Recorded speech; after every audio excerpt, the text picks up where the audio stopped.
Bitcoin and Co., the podcast about crypto economy and the future of money.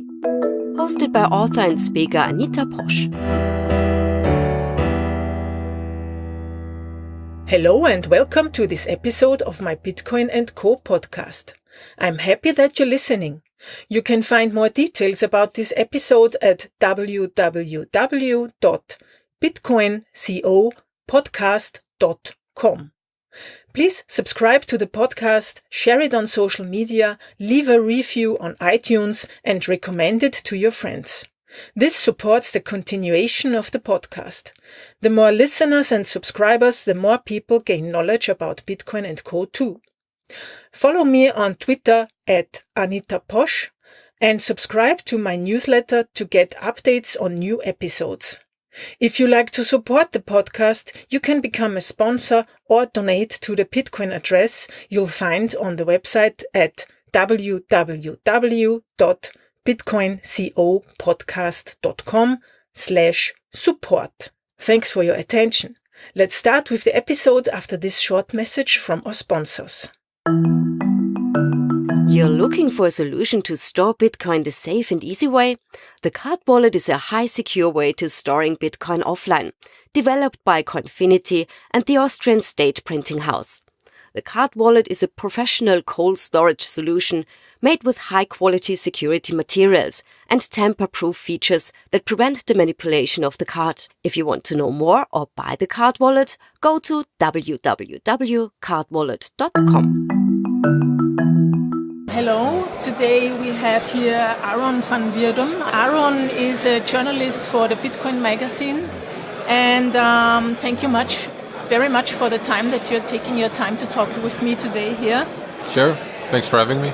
I always start these conversations with some questions about my guest's background, so that my listeners know who's talking to them.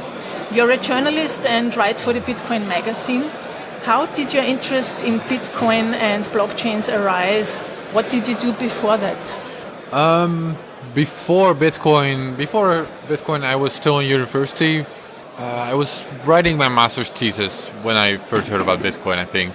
So I was in the late stages of university still. But I was also working as a freelance journalist, and I heard about Bitcoin through friends. And I was looking for topics to write about, and Bitcoin seemed like an interesting topic to me. I didn't know a lot about it. I thought it was kind of like PayPal, but anonymous, like an anonymous PayPal, and that for me was interesting enough. Like, that's already interesting.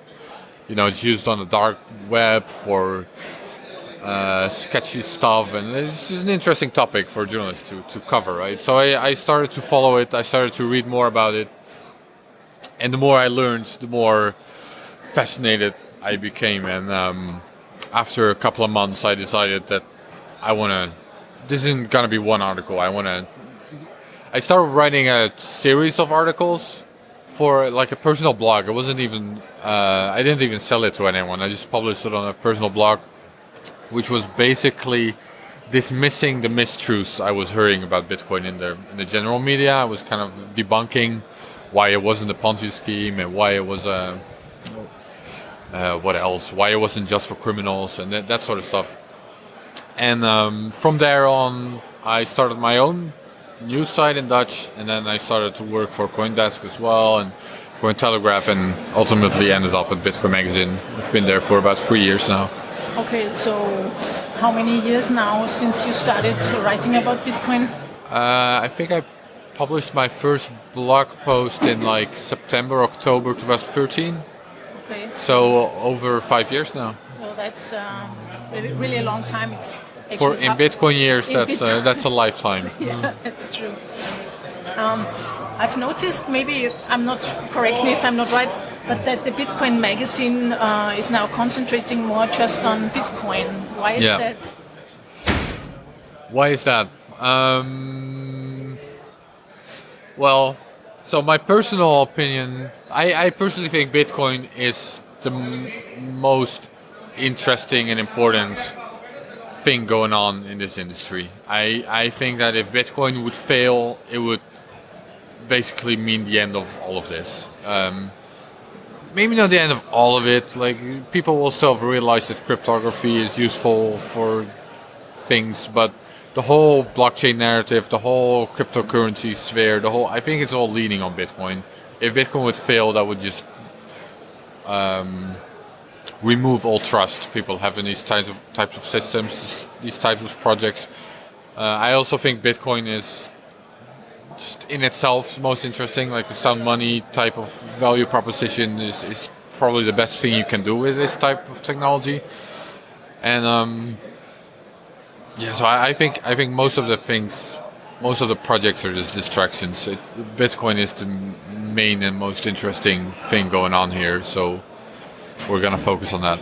Yeah, I mean, this is mostly my personal opinion here, but I think over at Bitcoin Magazine we kind of share that philosophy. Maybe not everyone, but kind of the general. Yeah, I understand. I think I understand what you mean. I mean, we never know if some other technology or private money thing like comes along, which may be better. But I think there's nothing to see at the moment. Even more, yesterday I think there was a 51% attack on Ethereum Classic. Yeah, so. Bitcoin, I think, is still the longest cryptocurrency or blockchain that has not been hacked in itself. All of the other cryptocurrencies, all of the other blockchain type of projects, there's a lot of hype around certain buzzwords, but if you really look at what it's doing, it's really not doing much. There's really not much out there that's actually providing value to the world. Bitcoin is actually providing value to the world. People are actually using it for international remittances on the dark web. They're buying stuff with it. They're using it like in Venezuela, or like you can use it as a hedge against inflation, and people are actually doing that, even if they're small amounts of people, even if it's small, but it's real, and that's what matters. Well, 99% of what's going on in this industry just isn't real. It's just speculation and just buzzwords and hype, or what's going to be real tomorrow, allegedly, or whether Bitcoin is real today. That's one thing. And the other thing is that if something else would come along that actually provides real value, I do think Bitcoin can adopt it. Bitcoin is still an open source project, and it can adopt new futures. It can adopt new value propositions if something proves to actually be valuable. If something proves to actually work out there, Bitcoin can adopt it. Bitcoin also has just a number of advantages, like network effect is an obvious one, but also I think it has like this sort of game theoretical advantage, where if something would overtake Bitcoin, that would shatter the trust in these kinds of systems, right? You want to be able to put your money securely into something, and if the leading cryptocurrency is a new one every year, and then the old one just vanishes, then it doesn't have that gold value proposition where you put your money in it, don't touch it for 5 years, and it's still there. That's what you want. That's a very valuable future to have, and Bitcoin can offer that. And I kind of think Bitcoin is the only one that can offer it, because Bitcoin is the biggest one, is the main one, is kind of this digital gold. And if it gets replaced, it sort of undermines this whole idea that something digital can be digital gold. So for me, it's Bitcoin or bust in a way. It's like either Bitcoin succeeds or we all fail. Okay. What do you think are the biggest obstacles at the moment in Bitcoin adoption, and that more people can use it? I don't think there are big obstacles. Bitcoin just has to wait. The longer it survives, the more trust it will instill. Every year that passes by and Bitcoin doesn't die is a year of added trust that it won't die. This is called a Lindy effect, right? So as long as Bitcoin doesn't die, I think over time people will learn to trust it, and that's just what it needs to do. It needs to not die. And so far it's going well. So far it's not dying. Yeah, it's 10 years now. So Nick Szabo just said that he believes that there will be like 2 layers of also usage. So the first is the base layer, the ground layer of Bitcoin for remittances, bigger transactions and stuff. And the Lightning Network is in the making now. So and that would be for smaller transactions as well. I've used it 2 days ago to buy a beer. It worked fine, really. It just took 1 second or even less, and it was done. And I think that's what I want to ask you. Do you think that the Lightning Network can solve the privacy problems or give more private features to Bitcoin? Or do we need also other technologies? Because I think you wrote an article about upcoming privacy protection features. Right. I think Lightning is an important part of that puzzle. But I think there's several pieces to the puzzle. So Bitcoin has kind of a design flaw in a way. It's like one of the very few design flaws it has is that it doesn't offer great privacy. It was probably intended to offer privacy originally. It's in the white paper, there's like a paragraph on privacy, and the idea was that if you use different Bitcoin addresses for each payment, every time you receive a payment you generate a new address, then that offers some level of privacy, right? Well, unfortunately that doesn't really hold up for a couple of reasons. One reason is that at this point, we rely very heavily on kind of centralized services to use Bitcoin, exchanges most notably. So every time you withdraw your Bitcoins from an exchange, you give them at least one of your address. So then that gets connected to your identity. And then next time you use this address, it's pretty likely you use it in combination with one of your other addresses. So now they know 2 of your addresses for free, and this allows for clustering and then you pay someone else, and that person deposited to an exchange. So now the exchange learns another address, and all in all, they're gonna learn a lot. There's very little privacy if you use it like this, unfortunately. But there are all sorts of tricks to improve on this. So, for example, you can mess with this assumption they make that if several addresses are used in one transaction, it belongs to the same person. This was a relatively new trick where you combine different... No, actually, the person you're paying adds one of their addresses to pay themselves. So now you break the assumption that all of the addresses you're paying with are all belong to the same person, all belong to you. So that's one broken assumption. And then you have good mixing strategies which you can use, where you combine all sorts of transactions into one and people basically mix their coins. And then the Lightning Network is also one solution where, because payments are forwarded from peer to peer, but each peer on the route doesn't know where the money came from, where it's ultimately going. It's kind of has this Tor technique, which is used for payments. So that offers privacy. Now, if you combine all of these things, and there are more, if you combine all of these things, you get pretty far.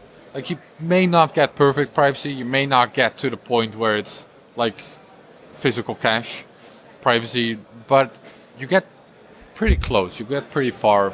So if you're doing regular people stuff, then that's enough privacy for you. Yeah, but the art is, I guess, to still maintain transparency, because you have to have an open ledger, a transparent ledger to maintain the 21 million, and not somebody can come and print coins out of nowhere. Yeah, so that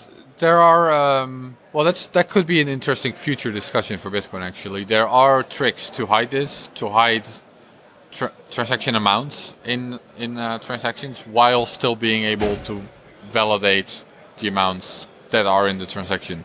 There are coins that use this, including Monero and Zcash, and also, for example, the Liquid side chain on Bitcoin also uses this. And it is technically possible to deploy this on Bitcoin. So at least as long as the math holds up, that would mean that the 21 million limit is fine. But it adds an assumption to the system. It adds the assumption that the math used in this trick, isn't broken by some sort of genius somewhere. And then if it is broken, we wouldn't know. So that kind of adds a risk, and that risk exists in something like Zcash, and it doesn't exist in Bitcoin right now.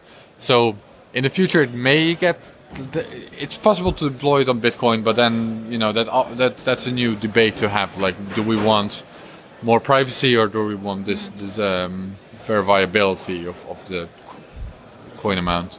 Before we continue our show, a short message from our sponsors. Thanks for listening, and we will be back soon.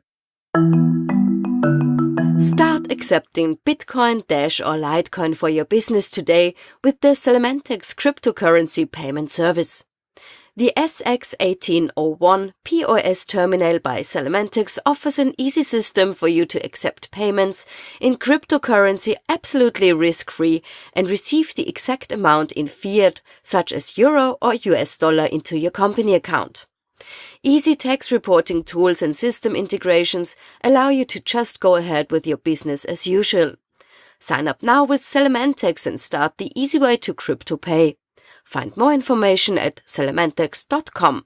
That's SALAMANTEX.com. How long do you estimate or think that it will take that the Lightning Network is working so that the usual person can use it? Well, aren't you a usual person? Yeah, I think I know a bit more than the general public about Bitcoin, but it wasn't very hard to use, no, was it? It wasn't, but somebody had to tell me how to open the channel in the wallet, because Okay. I didn't know that I have to.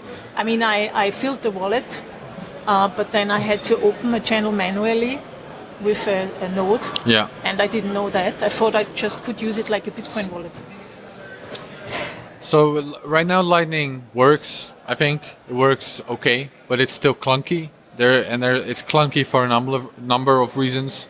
One reason is that if you're making a payment, then you must have enough coins in one channel, and every peer along the route also must have enough coins in their channels with the other peers.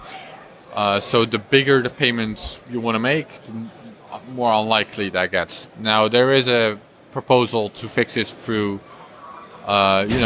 combining channels, just using two channels, and then it's sort of two channels make their way to the recipient.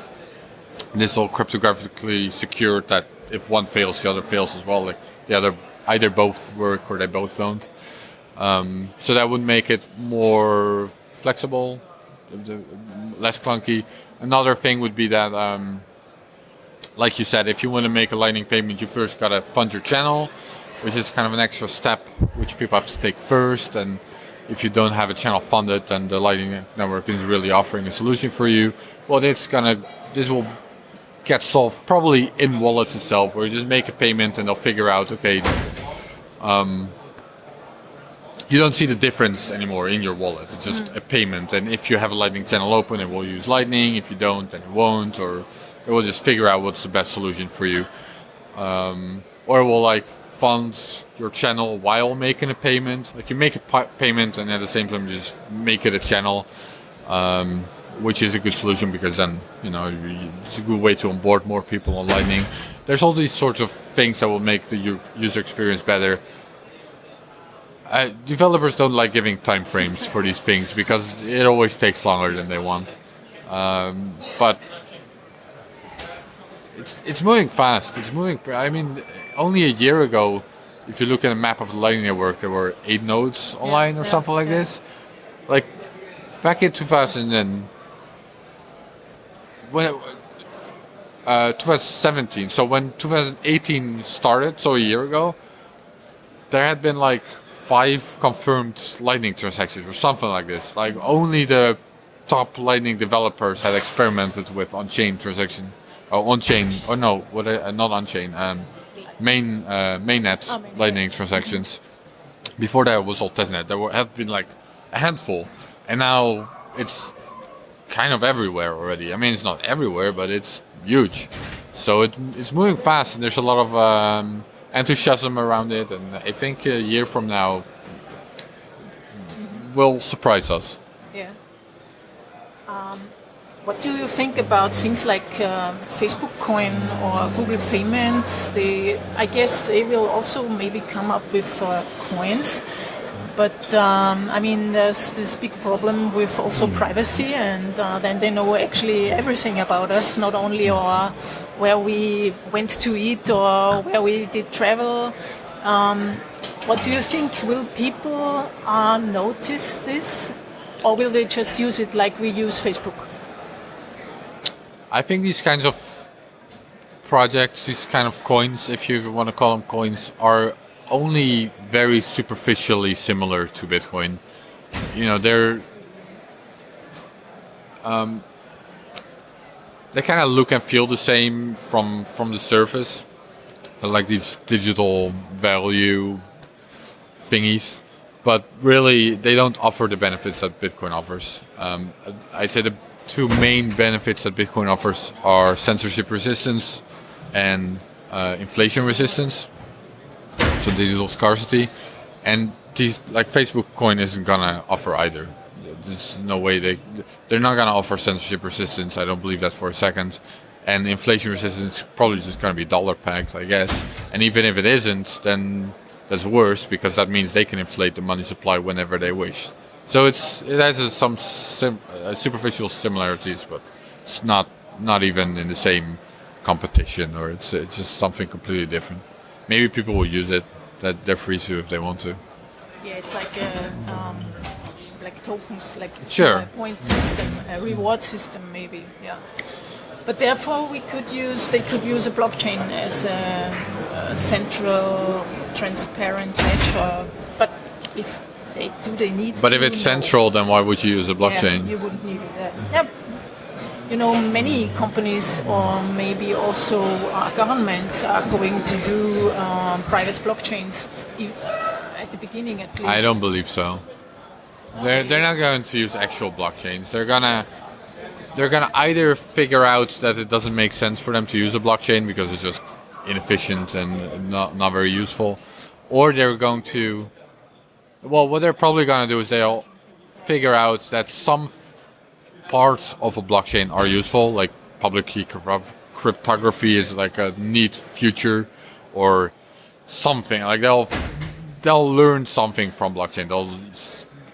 They haven't been innovating a lot. The financial infrastructure in governments, they haven't been innovating a lot for like 20 years or so, and they haven't been utilizing the potential that cryptography offers. So blockchain is sort of this thing that shows them what's possible, and they may use something, but it's not going to be an actual blockchain. That makes no sense for them to use an actual blockchain in any real sense of what we mean when we say blockchain. Do you think that governments will issue digital currencies like state coins, like a shilling coin in Austria or something like that? I wouldn't mind it if they do. Well, do you mean government, like actual, as opposed to like the euro, fiat?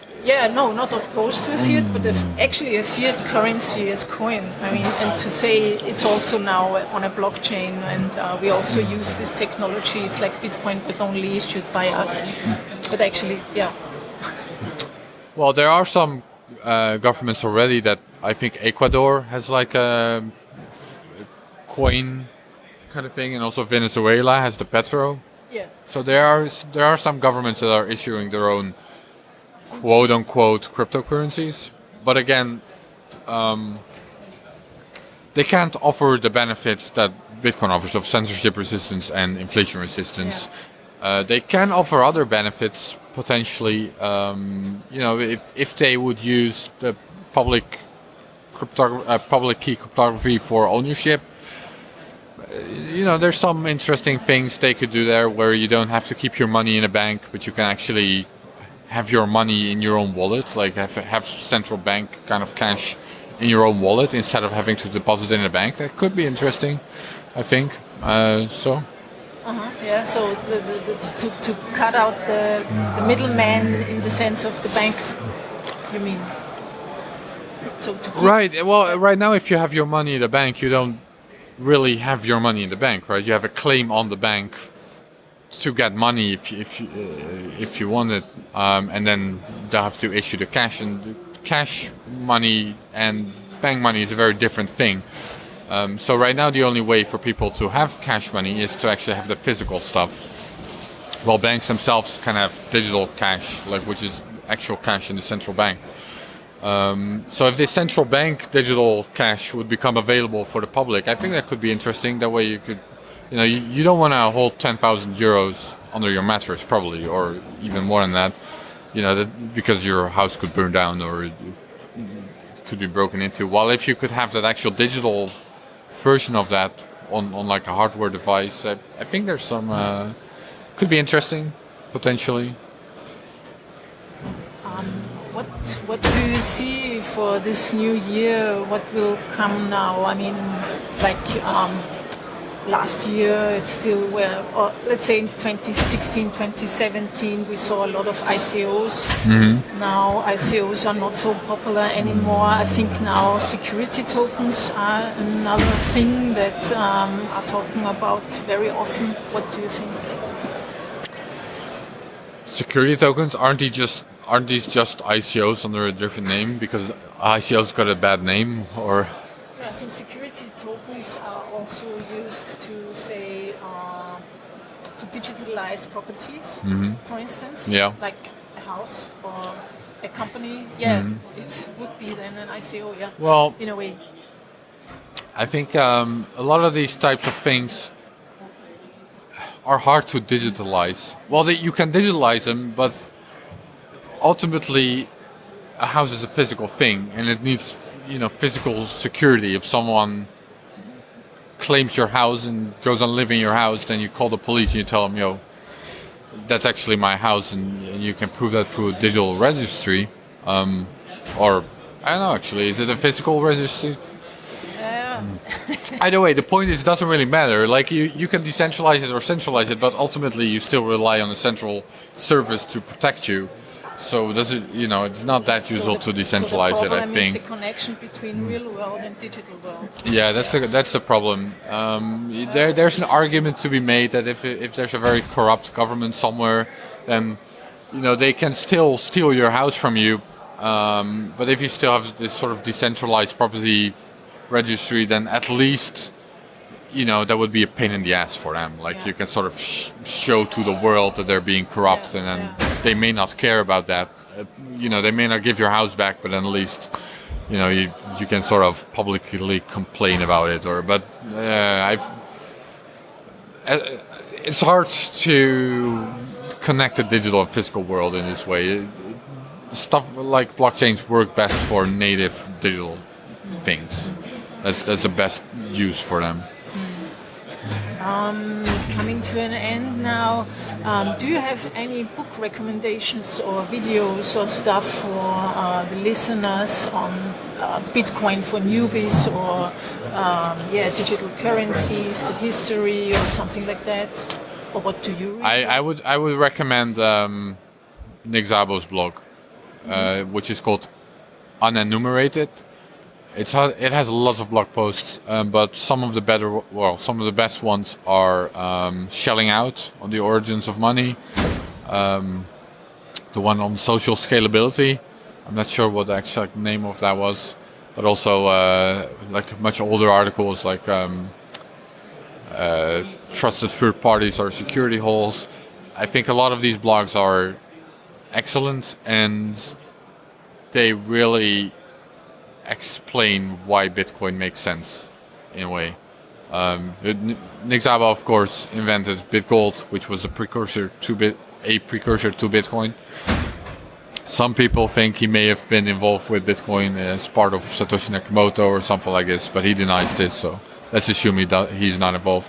But even if he's not, Satoshi Nakamoto said that Bitcoin was based in part on BitGold, and I think if you read Nick Szabo's blog, it explains a lot of the design decisions behind Bitcoin and the value proposition behind Bitcoin, and so I would recommend that.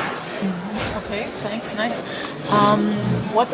Do you have any big topics for this year in your work? Is there something coming up which is interesting for the public? I'm probably going to write more on the background of Bitcoin, the prehistory of Bitcoin. I've covered a lot of it from the more technical perspective, and this year I hope to also dive more into like the economics and the ideological, political side of it, and kind of the thinkers and writers and people that were thinking about this type of stuff even before Bitcoin existed, and that I think led up to the ultimate invention of Bitcoin. So reading about Austrian economics and stuff. Yep, yeah, that's a big part of it. Austrian economics, also cypherpunk ideology, these kinds of things. Yeah, interesting. Yeah, I did a podcast with Rahim Tagisagedan. He's an Austrian and an Austrian economist. Right. It was very interesting, and also with Safety, you know him, I guess. Sure. Yeah. Nice. Thanks. So, where can listeners follow your work? So either Bitcoin Magazine, or you can follow me on Twitter, which is Aaron Van W. Yes. So I will post it in the show notes. Sure. Okay, great. Yeah, fine. Thank you very much for this interview, for your time. Thank you for having me. Have a good day. Yeah, Bye. you too. This was today's episode. Thank you for listening. Please subscribe to the podcast in your podcast player, share it with your friends and family on Twitter or Facebook, and leave a review on iTunes or YouTube. If you consider to support the show, you can tip me in Bitcoin if you like. You'll find my Bitcoin address on the website at bitcoincopodcast.com/support. If you want to advertise your product or company, please send an email to hello@bitcoincopodcast.com. Thanks for listening and have a great day. Audio editing and signation spoken by Katrin Eidenhammer. Idea and production by Anita Posch.